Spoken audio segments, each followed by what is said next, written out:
What really happens inside a woman when a man disappears without explanation? Not when he pulls back hoping she'll notice, not when he goes quiet for attention, but when he chooses silence, calmly, deliberately, and without looking back. Most people misunderstand disappearance. They assume it is weakness. They think silence means fear, avoidance, or emotional collapse. But Stoicism has always taught the opposite. Epictetus once said, "He who has learned to let go fears neither loss nor change." This is not a poetic idea, it is a psychological one. A man who has learned to let go is no longer controlled by attachment. He does not cling for reassurance. He does not stay where he is tolerated instead of respected. And because of that, his absence carries weight. This is not about punishment, it is not about revenge, and it is not about manipulating emotions. Stoicism never teaches control over others, it teaches discipline over the self. When a man disappears out of self-respect, not anger, not desperation, he sends a message without saying a word. My presence was a choice, and so is my absence. In a world where constant access is expected, silence feels shocking because it removes comfort, it removes certainty, it removes control. Most men are taught to chase, explain, and stay longer than they should. The Stoic man understands something different. Presence only has value when it is voluntary. When you remove yourself, you don't create drama, you create clarity. And what follows is not chaos, but a predictable psychological sequence. 10 emotional stages a woman moves through when she realizes the man she assumed would always be there is gone. And it always begins the same way. Not with missing you, not with regret, but with rejection. Let's begin. Stage 1. The sting of rejection. It always begins here, not with longing, not with regret, but with rejection. When you disappear completely, she doesn't immediately miss you because she never believed you could leave in the first place. In her mind, you were stable, predictable, available. You were the one who adjusted, the one who waited, the one who stayed, even when your value was quietly downgraded. And then suddenly, you're gone. No explanation, no argument, no final message. That absence hits like a shock to the nervous system because what disappears is not just you, but the sense of control she assumed she had over you. The Stoics understood this reaction well. Seneca wrote that he who is feared is also feared by himself. In other words, the person who relies on control lives in quiet anxiety because control can be lost. And in this moment, control is lost.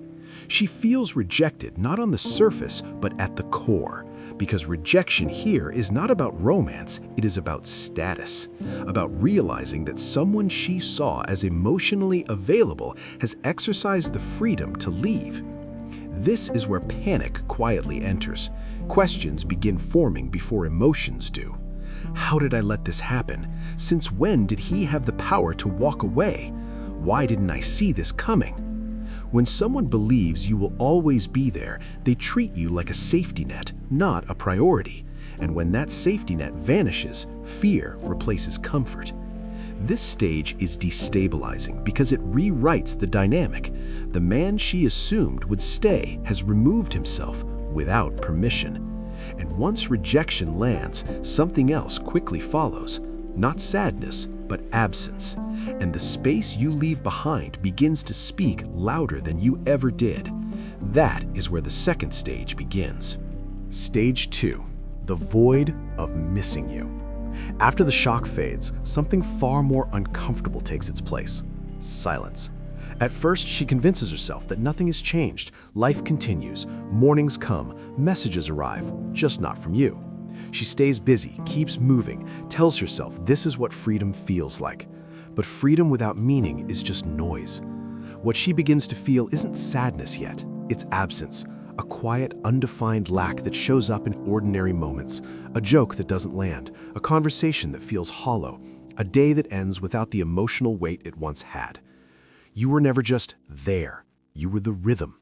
The Stoics understood this long before modern psychology. Epictetus wrote, "He who has learned to let go fears neither loss nor change." And yet most people never learn this lesson until loss forces it upon them. She assumed you were replaceable because consistency feels invisible. When someone shows up without resistance, their value fades into the background. Only when that presence disappears does the outline become clear. Now she notices it everywhere. The way you listened, the way you steadied her, the way her life felt more anchored with you in it. She may try to fill the gap, more social plans, more attention, maybe even someone new. But substitutes don't remove absence, they only highlight it. Because the void isn't about loneliness, it's about contrast. Life without you feels flatter, lighter in the wrong way, less grounded. And slowly, without admitting it out loud, she begins to understand something she never allowed herself to see before. You weren't extra, you were integral. And once that realization settles in, the mind doesn't stay quiet for long. It starts asking questions she can't ignore. Stage 3. Overwhelming curiosity. Once the emptiness settles in, the mind looks for an exit, and it finds one in curiosity. She starts asking questions she never needed answers to before.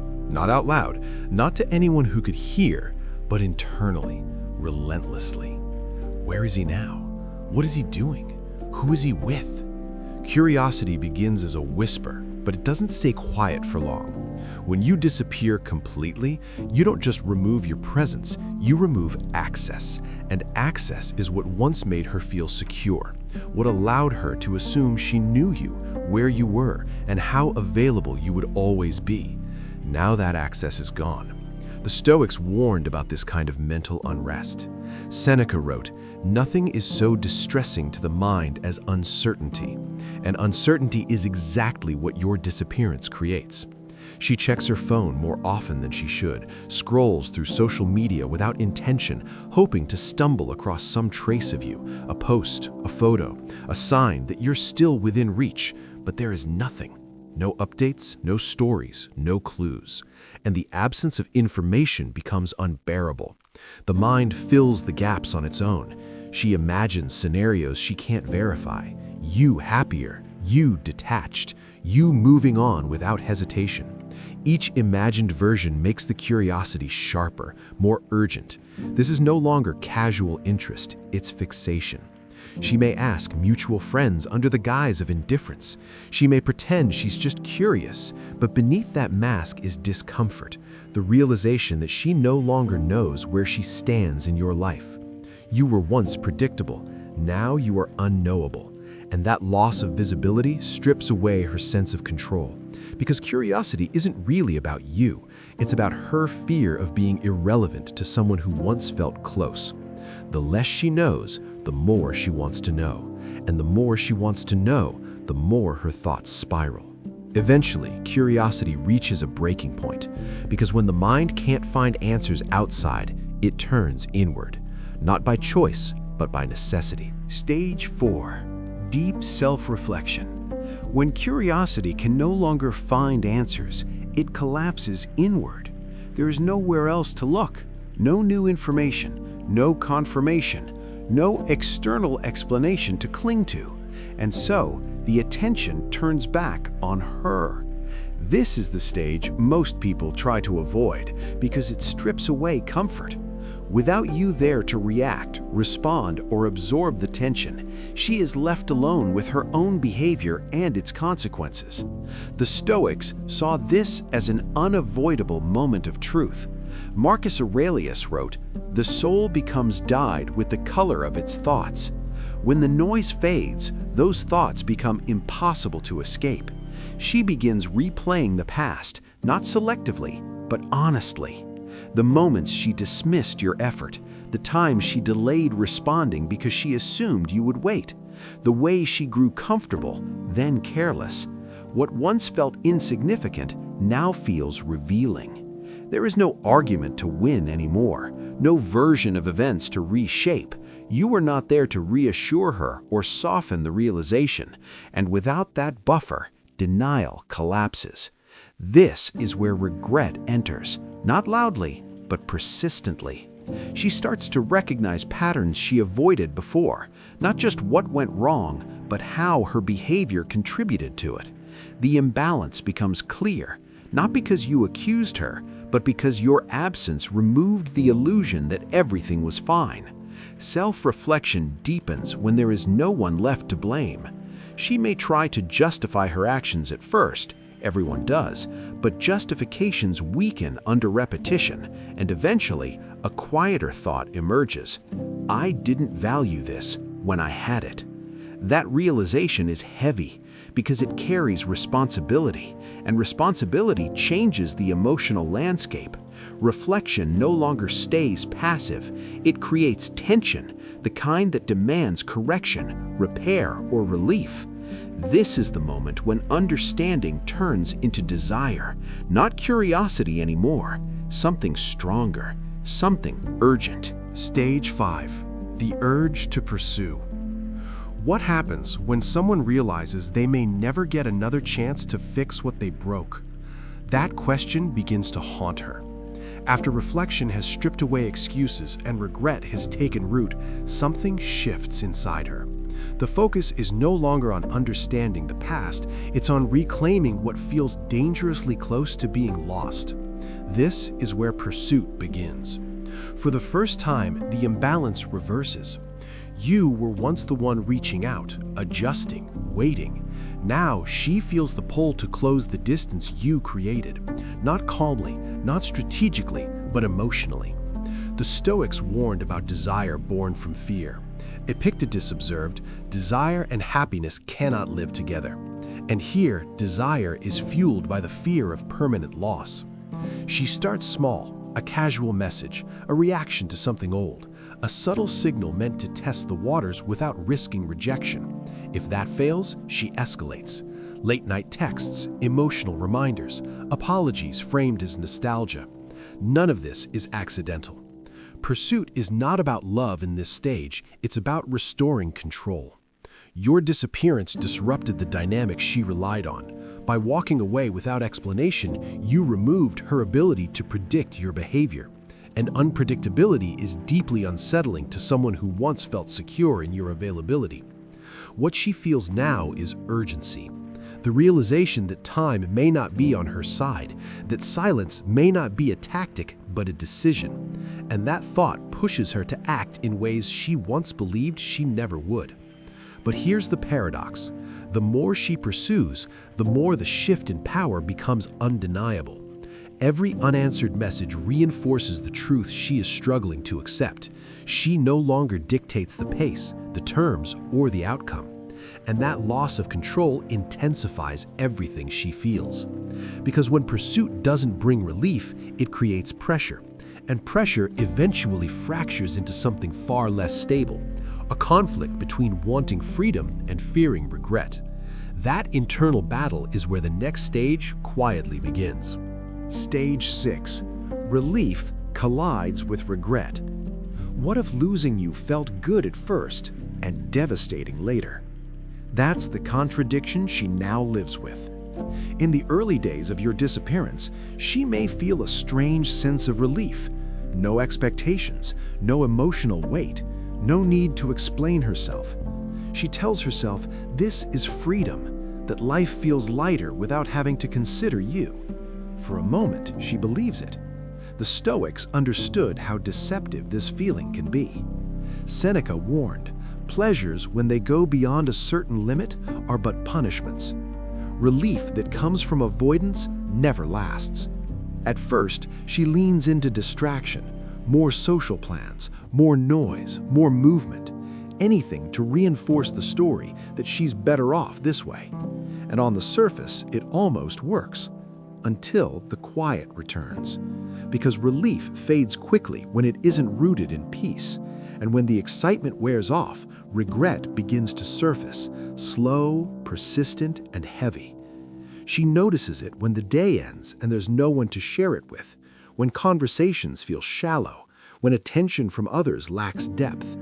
What she once labeled freedom starts to feel hollow. That's when comparison begins. She measures this new life against what she lost, not idealized, not romanticized, but remembered accurately.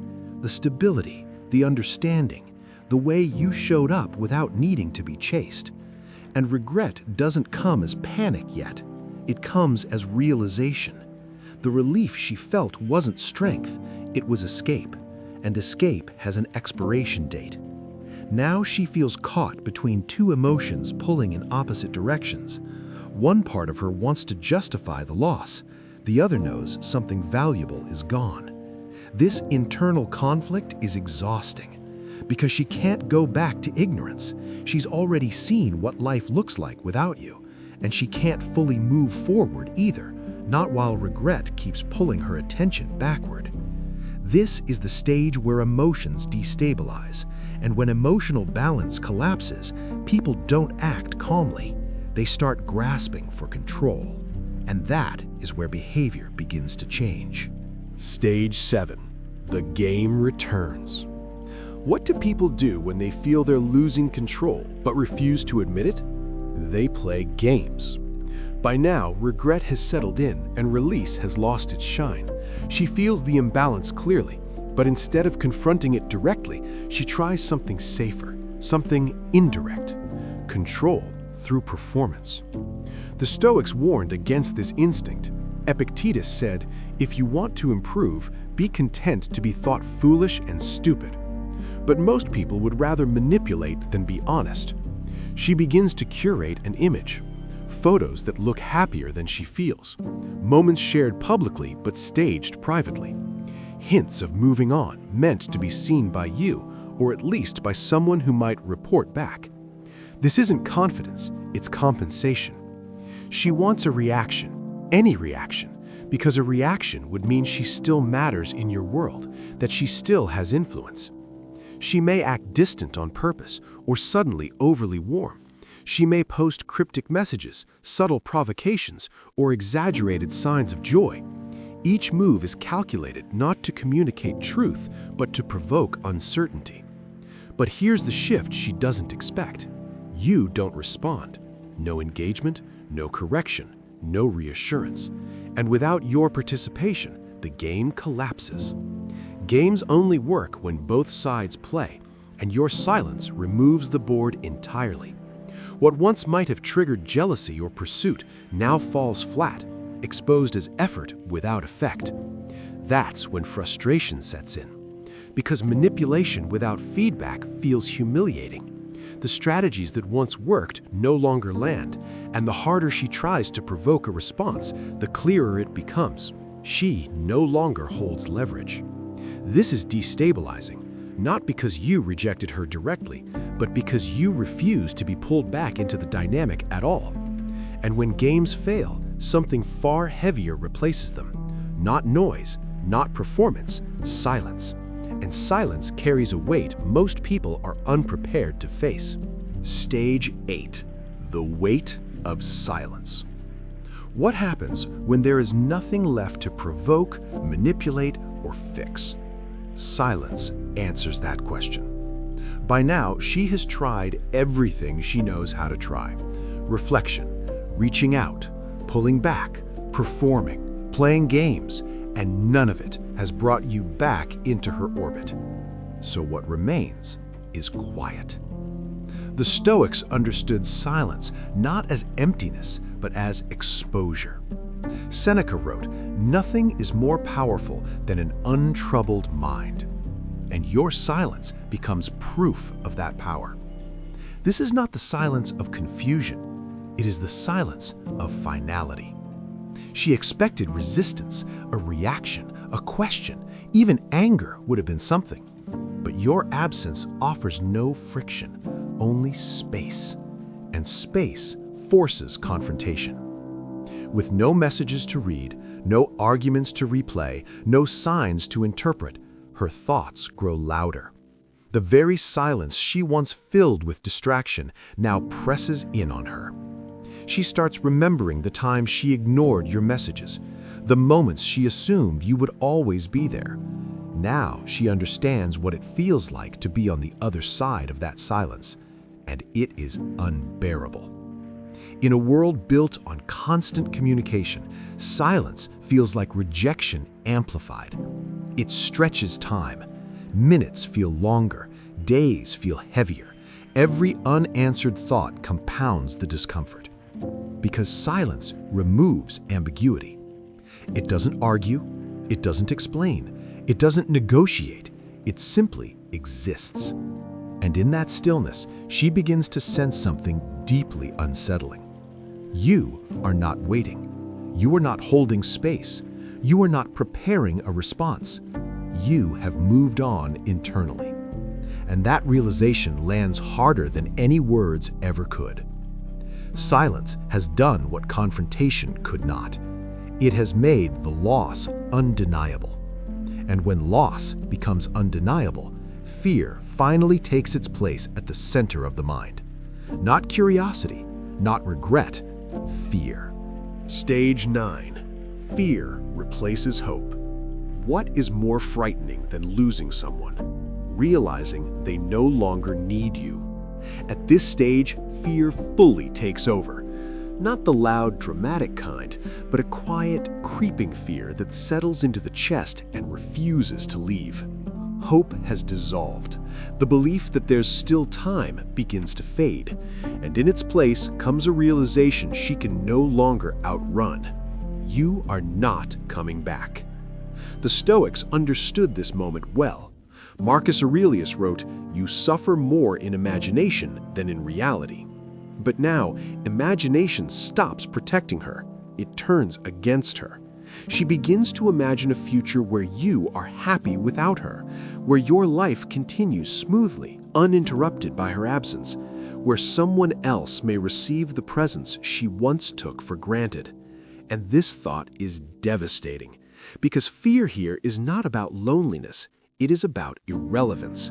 She fears that the version of herself that mattered to you no longer exists, that the place she occupied in your life has closed permanently. And unlike earlier stages, there is no illusion to soften the impact. She replays conversations, searching for moments she could undo. She questions decisions she once defended confidently, not because she suddenly wants control, but because she realizes control is gone. This fear strips away ego. There is no performance now, no strategy, no game, only the awareness that time has moved forward without her consent. And fear intensifies when it meets finality, because once hope disappears, there is nothing left to bargain with, no expectation to manage, no future version where things magically resolve themselves. She understands something painful but clarifying. You didn't leave to teach a lesson. You didn't leave to create distance. You left because you were done. And that understanding creates a fear deeper than loss itself. The fear that the door was not just closed, it was never meant to reopen. And when fear reaches this depth, the mind faces its final choice: acceptance or collapse. And that is where the final stage begins. Stage 10. Acceptance and emotional independence. What happens when fear can no longer change the outcome? Eventually, the mind stops fighting reality. This is the final stage, not dramatic, not explosive, but quietly irreversible. Acceptance arrives not as peace at first, but as exhaustion. The emotional resistance collapses because there is nothing left to resist. She finally understands. You are gone, and this time it is real. Epictetus said, "Happiness and freedom begin with a clear understanding of one principle. Some things are within our control, and some things are not." In this moment, she is forced to confront that truth. Your absence becomes permanent in her inner world. No more checking, no more imagining messages, no more rehearsing apologies that will never be delivered. And something shifts. For the first time, she stops focusing on what she lost and starts facing what remains: herself, her patterns, her unmet needs, her dependency on certainty that was never guaranteed. This is where emotional independence begins to form. Painfully, imperfectly, but honestly. She recognizes that you were not just a person in her life, you were a source of emotional grounding she outsourced her stability to. And now, without you, she must rebuild that stability internally, not to win you back, not to prove anything, but to survive her own awareness. And here's the paradox. This stage is where she becomes strongest, but also where reconnection becomes impossible. Because acceptance closes the loop. By the time she reaches emotional independence, you are no longer the answer to her questions. You are part of her past, meaningful, formative, but finished. And she can feel it. She senses that you are no longer waiting, watching, or wondering, that you walked away not out of anger, but clarity. This is why Stoicism values detachment, not as coldness, but as truth. Because when attachment ends, reality begins. And that is the final lesson. Not how much you mattered to her, but how much you learned to matter to yourself. And once that happens, the story is complete. Not with reconciliation, not with regret, but with freedom. Conclusion: what her 10 stages ultimately reveal. After all 10 stages unfold, one realization becomes unavoidable. When you disappeared, she did not simply lose your presence. She lost the illusion of control. Each stage revealed something she had not been prepared to face. Rejection shattered her comfort. Absence created a void. Curiosity turned into self-questioning. Regret pushed her to chase. Fear stripped away pride. And finally, silence forced clarity. This is where Stoicism speaks with absolute precision. As Epictetus once said, "He who has learned to let go fears neither loss nor change." This was never about punishment, and it was never about teaching her a lesson. It was about what happens when attachment is no longer fed. Your disappearance removed the emotional supply she had grown accustomed to, the attention, the reassurance, the stability you quietly provided. Without it, her reactions followed a predictable path, not because she was weak, but because human psychology resists losing what once felt guaranteed. The 10 stages were not random emotions. They were the natural response to losing certainty. Some women, when faced with this truth, grow more self-aware. They reflect, they mature. Others attempt to regain control, to rewrite the dynamic, or to pull you back into a role that once benefited them. But from a Stoic perspective, her response is no longer the point.